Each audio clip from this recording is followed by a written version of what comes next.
He had asked me to move into Graceland, but I never did, and he said, I respect you for that. I just didn't at the time. It wasn't my way. And, but I was up there pretty much every day. And I just think the portrayal, the image of him, you know, has been... They called him the king. He had the fame, the fortune, the women, more than most could ever dream of. But behind the stage lights and the screaming fans, Elvis Presley was quietly, painfully searching for something else, something real. So when news broke that Elvis was engaged to a 20-year-old former beauty queen named Ginger Alden just months before his death, the world was stunned. Who was she? Why her? After Priscilla, after Linda, after the wild years and heartbreak, why did Elvis choose Ginger? People didn't understand it. Some said she was just another pretty face.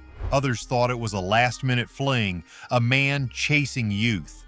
But recently, Ginger Alden spoke up.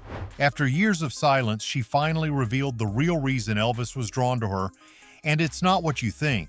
This isn't just some throwback celebrity romance. It's deeper than that. This is about a man, broken and exhausted, looking for peace in a world that never let him rest.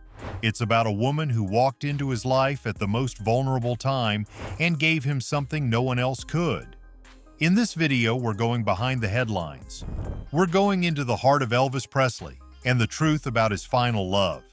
Because once you hear Ginger's side, you might see the king in a whole new light. After Priscilla left Elvis in 1972, something inside him changed. On the outside, he kept performing, kept smiling, kept being the king. But behind the scenes, his world was crumbling. That breakup wasn't just about losing a wife, it was about losing the one person who truly understood the man behind the legend. Priscilla had been there before the world knew his name. And now, she was gone. Elvis was left alone in a mansion full of people, surrounded by noise but consumed by silence. Friends noticed a shift in him. He seemed more closed off, more paranoid. He began retreating into himself. The man who once captivated millions with his charm had started questioning the motives of everyone around him. Who loved him for Elvis, and who just wanted a piece of the king? Fame had built a wall around him, and with every passing year, it got higher. After Priscilla, Elvis dated a series of women, some models, some actresses, some just flashes in the tabloids. There was Linda Thompson, who stayed by his side for years, but even that relationship couldn't quiet the storm inside him. Many of these women were part of the Hollywood world, people who moved in the same glamorous circles, but the sparkle of fame didn't impress Elvis anymore. He wasn't looking for red carpet love. He was chasing something deeper, maybe even something lost from his youth. But how do you find real connection when every room you walk into already knows your name? When even the people closest to you have their own agendas? Elvis had everything, yet he felt like he had nothing. Each relationship ended with more emotional baggage than it began with. By the mid-1970s, Elvis's health was declining, and so was his trust. Biographers have noted that he often kept new girlfriends at arm's length, testing them before ever letting them see his true self. He would lavish them with gifts, but rarely with vulnerability. He felt like a commodity, someone constantly being used or watched.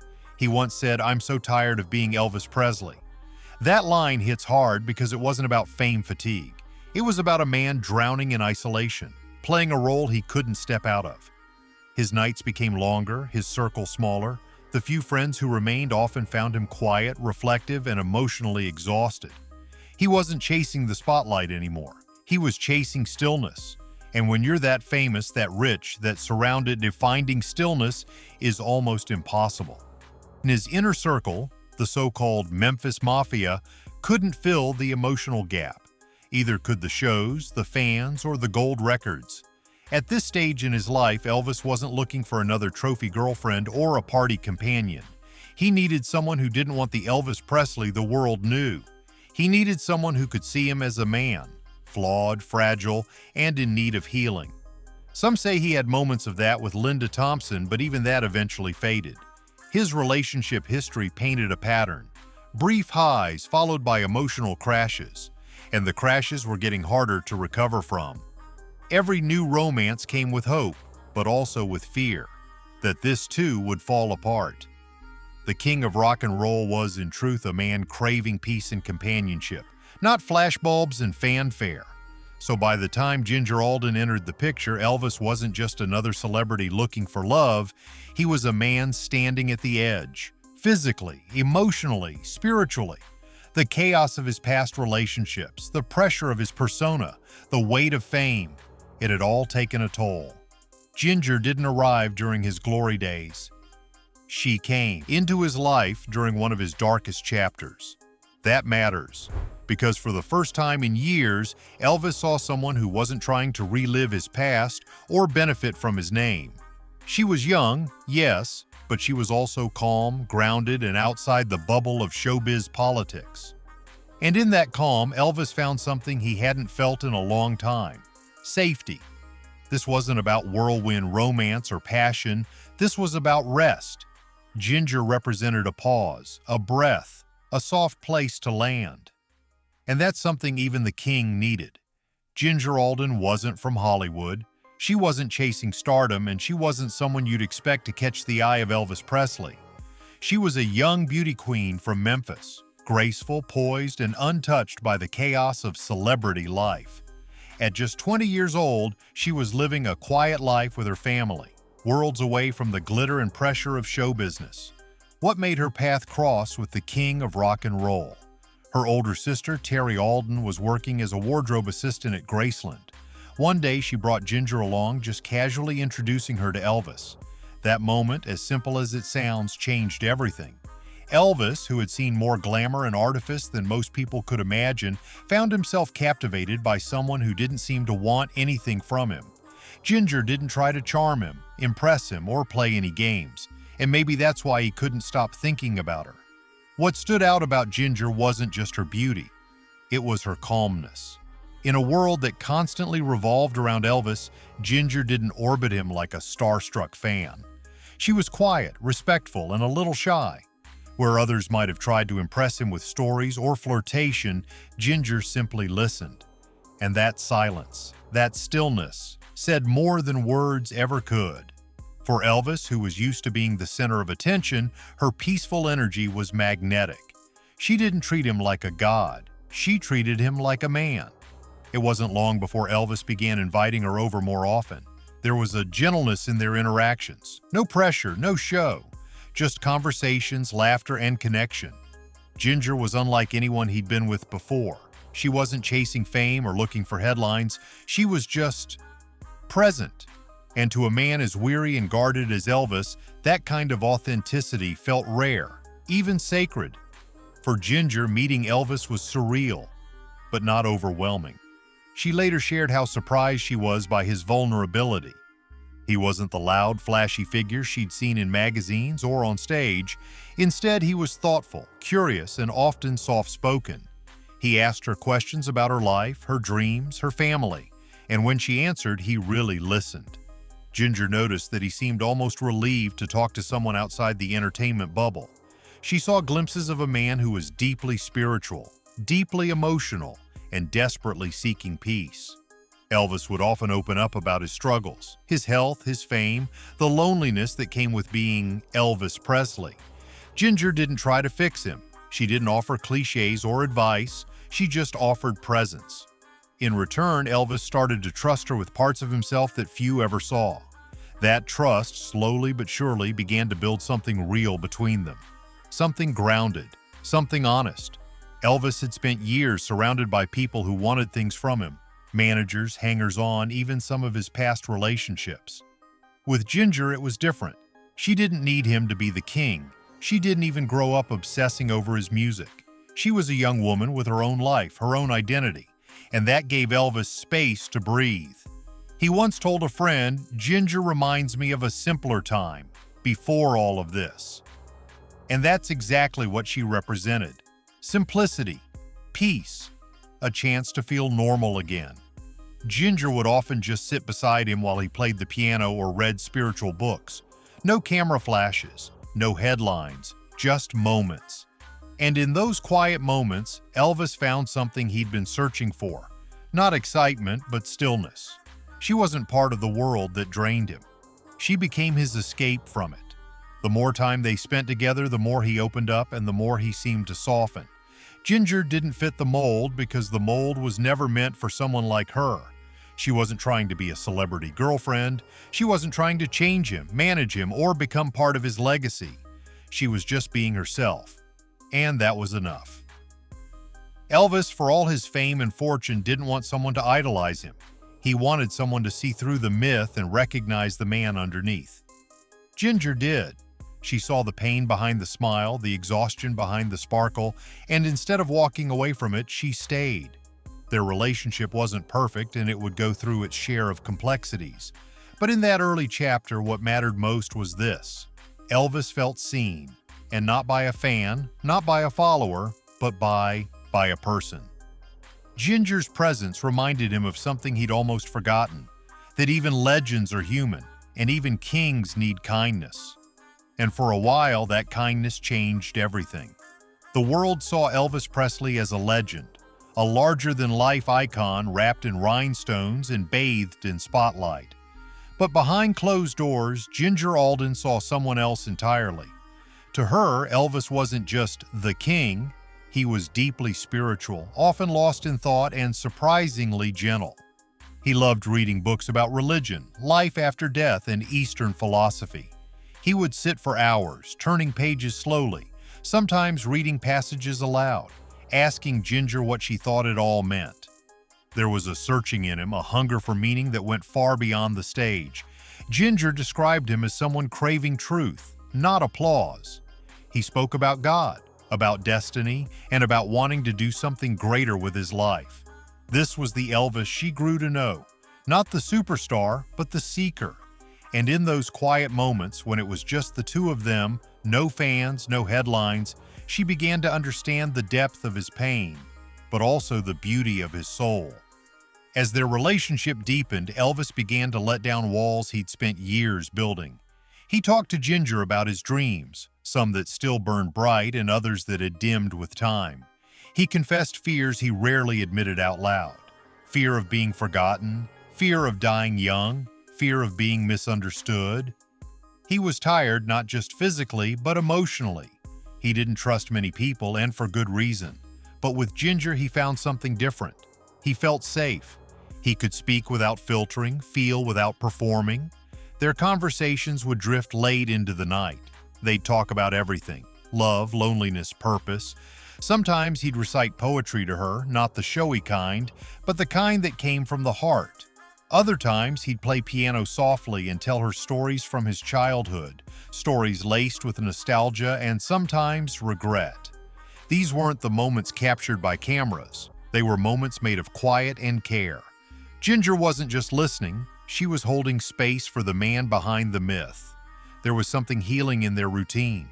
Elvis would often bring Ginger books on mysticism, faith, healing. They'd read side by side in the early hours of the morning, talking about the afterlife or reincarnation or what it really meant to be free. He once told her he felt like a prisoner in his own fame. And while the world saw Graceland as a castle, Elvis sometimes saw it as a cage. But Ginger's presence softened that. She brought peace, and he clung to it. She remembers how he'd leave little notes for her or surprise her with small, thoughtful gestures. Nothing flashy, just meaningful. He didn't want someone dazzled by his fame. He wanted someone to understand his quiet moments. And Ginger did. With her, he wasn't Elvis Presley. He was just a man in search of comfort, maybe even redemption. She became more than a companion. She became his mirror, the one person who saw through the glitter and into the grief. And that's what made her so important in his final chapter. But even with that connection, Elvis couldn't escape the darkness entirely. The demons he battled, his health issues, his dependence on medication, his insomnia, never truly left him. Ginger witnessed the toll it took. There were nights when he couldn't sleep, when restlessness kept him pacing the halls or retreating into himself. His body was tired, his spirit even more so. And while Ginger offered comfort, even love can't always silence the pain that runs deep. She never sugarcoated what she saw. In later interviews, she spoke openly about the worry she felt, the helplessness. Watching someone you love unravel while the world keeps cheering isn't easy. But through it all, she stayed. Not because it was glamorous, but because she cared. And Elvis knew that. He once told her, "I don't want someone to worship me. I want someone to be there for me." Ginger was that person. In a world full of noise, she gave him quiet. In a life full of pressure, she gave him space. He needed that more than he needed applause. By the end, Ginger was more than just a girlfriend. She was his sanctuary, a place he could return to when the fame, the fans, and the facade became too much. She didn't try to save him. She didn't pretend to have the answers, but she stood beside him anyway. And that kind of loyalty, that quiet strength, meant more to Elvis than the world will ever know. She saw the best of him, the generous, curious, gentle man who was still searching for peace. But she also saw the worst, his pain, his fear, his fragility. She didn't flinch. She stayed. And maybe that's what love really is. Not fixing someone, but being willing to see them fully and stay anyway. For Elvis, Ginger was that rarest of things, a soft place to fall. In a life filled with noise and spotlight, she gave him something honest, something sacred, a space where he could be human. And in those final months, that's what he needed most. Not more fame, just someone who saw him, really saw him, and loved him anyway. In the end, the question still lingers. Out of all the women in Elvis Presley's life, why did he choose Ginger Alden? The answer didn't come from tabloids or bodyguards, it came from Ginger herself. In interviews and in her book Elvis and Ginger, she shares the words he told her softly but clearly one night at Graceland. "You're different. You don't want anything from me." That was it. Simple, honest, and deeply revealing. Elvis wasn't drawn to glamour or star power, he'd had plenty of that. What he saw in Ginger was something rare. He once told her she reminded him of everything that still felt good and untouched in the world. She wasn't jaded. She wasn't chasing headlines. She just showed up with kindness, patience, and a sense of calm that he desperately needed. To Elvis, Ginger represented a kind of purity he had lost sight of. In a life full of performances, she was real, and that's what drew him in. Not the idea of love, but the chance at something genuine, something healing. Ginger didn't try to be anyone but herself. She was young, yes, but she was also grounded.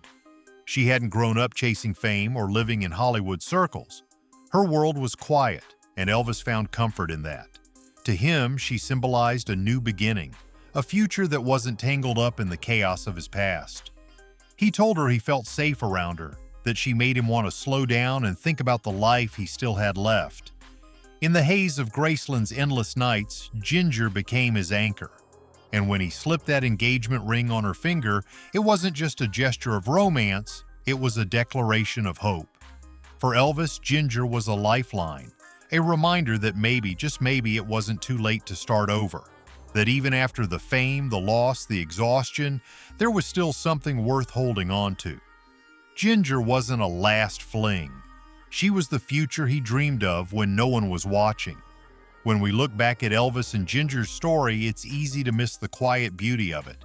The headlines never captured the full truth. They talked about age gaps, controversies, and speculation.